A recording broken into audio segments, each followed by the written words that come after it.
Well, on second thoughts, I decided I'd change the meter cord on this camera. The cord was certainly intact. There was an element of fraying that I saw just at one point, and I don't want to send the camera back across the planet to its owner, only to have the cord fail shortly afterwards. So, discretion being the better part of valour and all that, I decided I'd better restring it.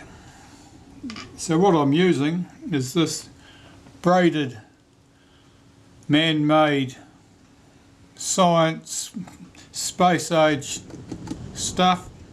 It was a fishing line. One of my neighbours had it once, and he had it in a big tangled heap, and he was just going to throw it out rather than try and free it up. And I said, I know what I can use that for. And I've had it ever since. So, what do we need to know? Here we have the drawing showing how the cord loops around the various pulleys. And here you can see cord length 18 1/4 inches, which is 464 millimeters. That's the length between the knots. The knots, of course, restrain it in the drum. So I've just got to get my cord around the drum pretty much twice, around all the pulleys and everything in the right direction.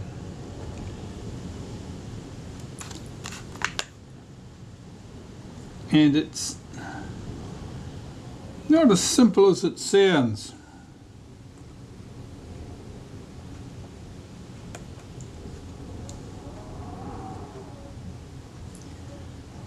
Okay, so I've got that round twice. I need to pull my cord through from underneath, down the hole in the body, and get it directed over the twin pulleys here and here in the right direction. Right, so I'm consulting my drawing. It tells me that the one coming round the bottom here comes round the bottom pulley here, then goes to the outside pulley here. Okay, well, let's get this cord pulled down through the hole.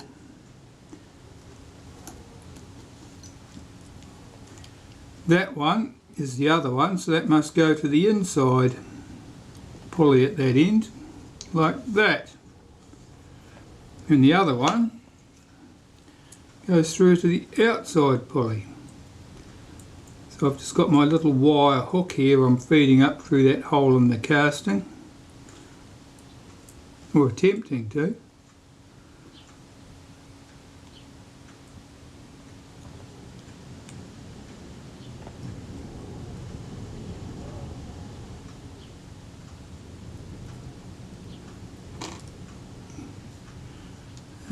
Got that nicely tied round the other one now, so I can't do anything at all. That's what I want. Let's pull that cord down through the hole. Okay.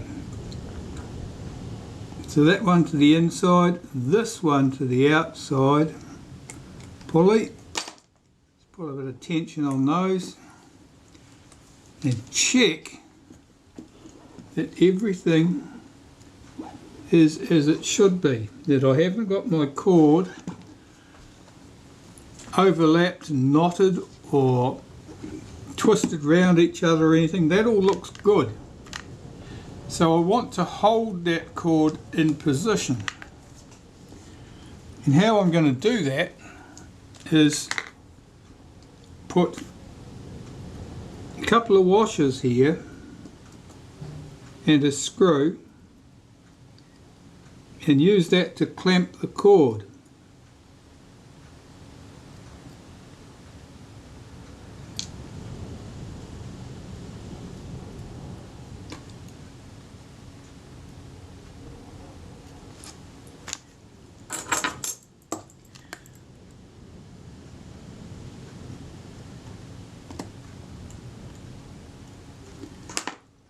and all I need is a convention that I can make up on the spot to decide whether I want the front cord to be over to the left side of the washer or the right side. The front cord will put on the side closest to the centre line of the camera, and the cord running at the back pulley I've got closest to the end of the camera. That cord is between the washers, and if I tighten that screw down lightly on those washers, it'll hold that cord. So now my cord is now held in position and isn't going to get disturbed. Just checking that my meter is held down firmly. Now I've got a salvage top cover that I'm going to put on here to hold my meter so my meter doesn't become displaced, because if I tip the camera body upside down and there's nothing holding the meter in position, it'll fall out and my cord will become a tangled mess and I'll have to start again. So I have a scavenged top here which should go on, and I'll put that on there, and that'll just stop my meter from getting into trouble, because this is all awkward.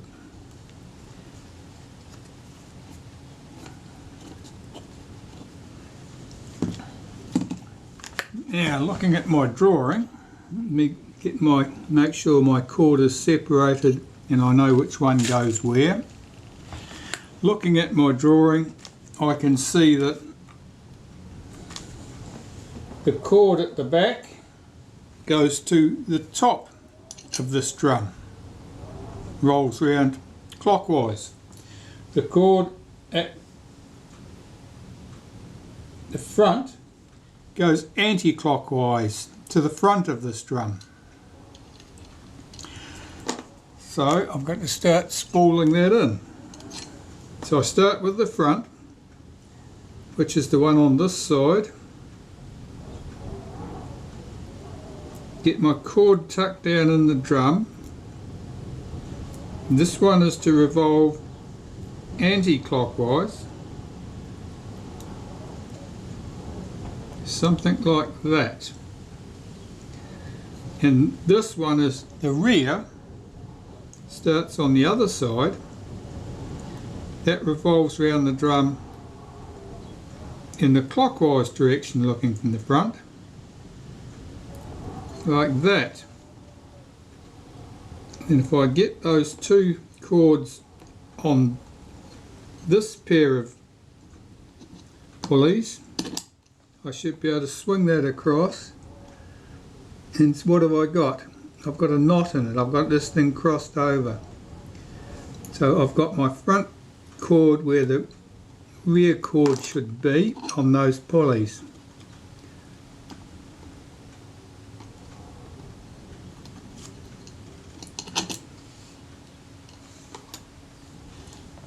I'm looking to see what I've got there. Everything's running parallel. The one closest to the centre line of the camera comes to the front, goes to the bottom, and the opposite for the other one. So now I've just got to hook my spring over here to hold the tension on that cord, and now it's all in place. If I take the top back off the camera, I can get at that screw at the front and remove it. I might modify this top so that I can get at that without having to remove it completely. So all I've got to do now is undo that screw,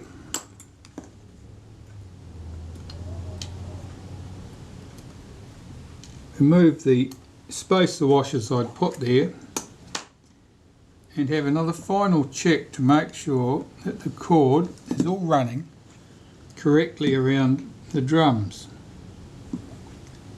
with no crossovers or anything else, and that's all looking very good. So if I get the meter at the top in about the right position, which is probably about there to start with, it's set to ASA 10.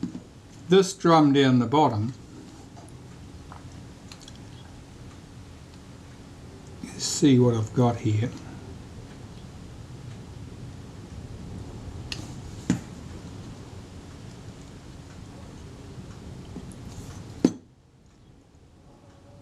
Yes, that should be there. This should probably be about there. This isn't coupled to the drum at the top because I haven't got it trapped under the loop. But that's a good starting position.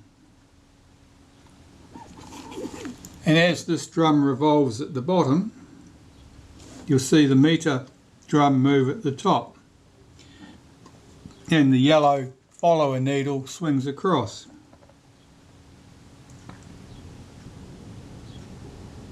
And the end of our movement range would be coming up fairly shortly, and that's it right there.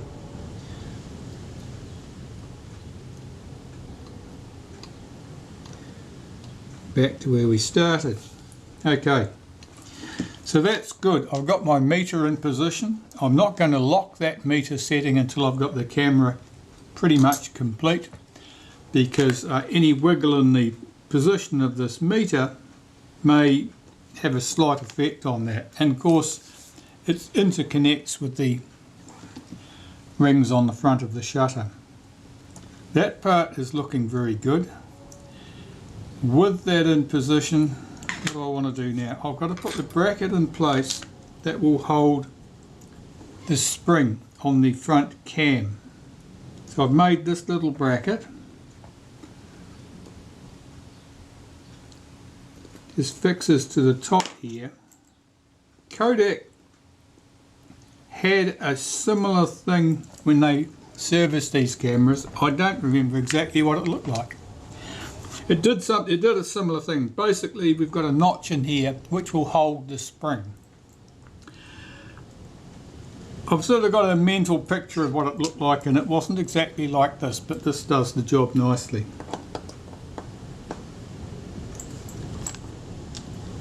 That part's done. Here I've got to put my mirror back in here and my cam. And the cam should be sitting here somewhere. Here it is. This is the main cam. This is driven by the cocking rack. This in turn drives the front cam, and the front cam carries the action with this little pinion on the end through to the back of the shutter, to the idler gear in here, which that couples to that rack, shifts the rack and so forth. So all this is clean and tidy. I can see that was adjusted a fair way out there. I have an option. I could back it right out and possibly get this to engage one tooth further round than it did previously with at the front, or I can leave it exactly as it is and see how it functions. I think probably the best action is just to leave it exactly as it is. Let's pop that to one side. I'll put my top cover on there while I'm thinking, so that I don't lose my meter, and go and find the mirror. Well, I just need to slide my mirror back into the tray. It slides under those spring clips, and you just push back in and latch into position. I'm just checking to make sure it's firm. Yeah, that's good. Sometimes, if those springs have been abused, the mirror won't be firm in there. And if it shifts around, if it rattles about, it can actually rub on the back of the front of the camera, and then the shutter doesn't work correctly. And in a case like that, you can't do much about the state of the springs, but what you can do is you can put a little spot of glue between the mirror and the tray that it sits on, and that'll effectively stop that mirror from ever accidentally shifting ever again. Okay, so our mirror's back in place. I've got to get my shaft back in position. So I'll lubricate this. You can see that the black finish has been rubbed through here and here by the pulleys on the control arms. So obviously those are the areas that will need to be lubricated, and I'm going to use molybdenum to do that. You could use graphite grease if you had good graphite grease. I'll lubricate the shaft here so that these two components revolve smoothly, and indeed that the shaft will revolve smoothly in the pilot hole in the front of the front section of the camera. This cam surface here operates another one of the levers, and so I'll run some molybdenum paste around that. The little pinion at the end there, I'll lubricate that with some synthetic grease. And I have to get it positioned in the camera correctly, which means getting in and getting this little rectangular piece at the right angle. That will tell me that I've got that correctly positioned. If it was a tooth out in either direction, I'd be able to tell. Okay, so a bit of molybdenum paste on that cam, taking special attention to those areas that have obviously been rubbing, because clearly that's the areas that'll be rubbing again.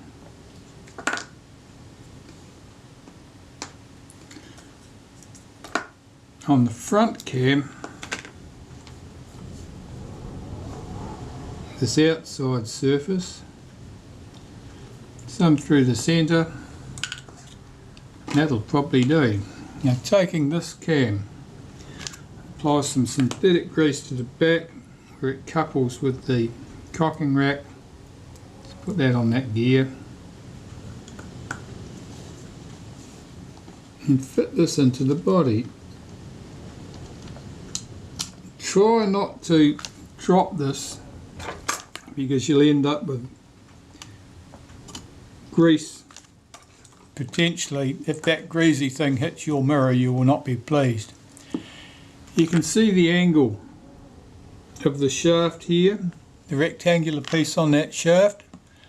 That's the angle it needs to sit at.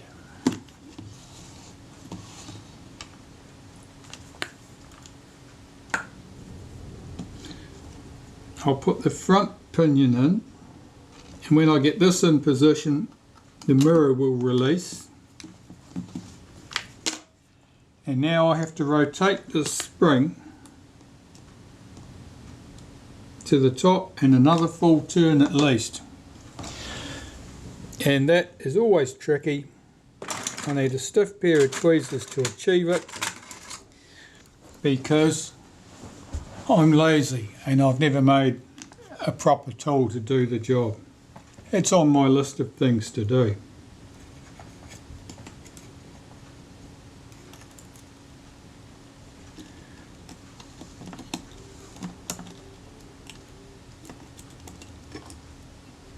It's going to need one full turn from there.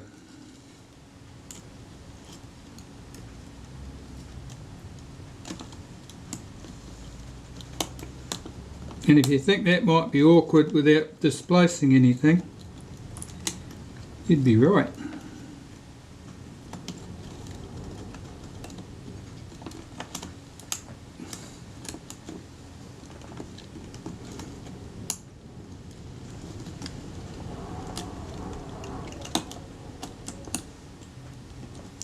Okay, I've got that in position. It's tensioned up. I'll take this top off so you can see.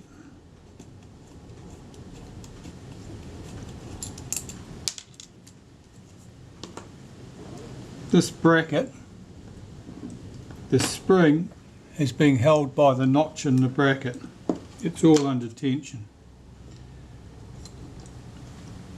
At that stage, that's ready to have the front of the camera put back in place, complete with the shutter, of course.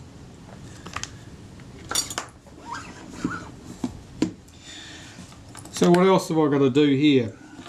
Well, I need to make sure that this pulley's in the right place to start off with, because if it's miles away from where it should be, we'll end up with the cord reaching the end of its travel before something else does, and things will get broken. So that's one thing we need to be aware of. The second thing is I need to get all my washers stacked up here that support the front. Here we have 12 washers. They're slightly cupped. They're put in opposite to each other to provide the maximum clearance, if you like. They press against the front of the camera and the screws push back and effectively collapse those washers. That's how you can control the lens flange to film plane distance, because these have a lot of resistance, and as a result the front of the camera is very firm, even though in practice it's floating on 4 springs, you might say. They act like springs, but they are very stiff springs. Right, that part is done. Where is the shutter? Oh, the shutter assembly's here. Okay, now we're getting to the tricky part. Zooming out a bit.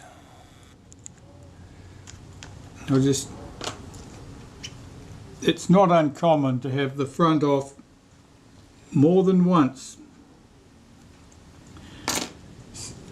In fact, it's more common to have the front off more than once than it is any other result, really. It's just awkward to do this. I'm just going to run a bit of molybdenum paste on that arm. That's where the shutter release action here transfers through to the mechanism in there. This arm has to pass into that gap there.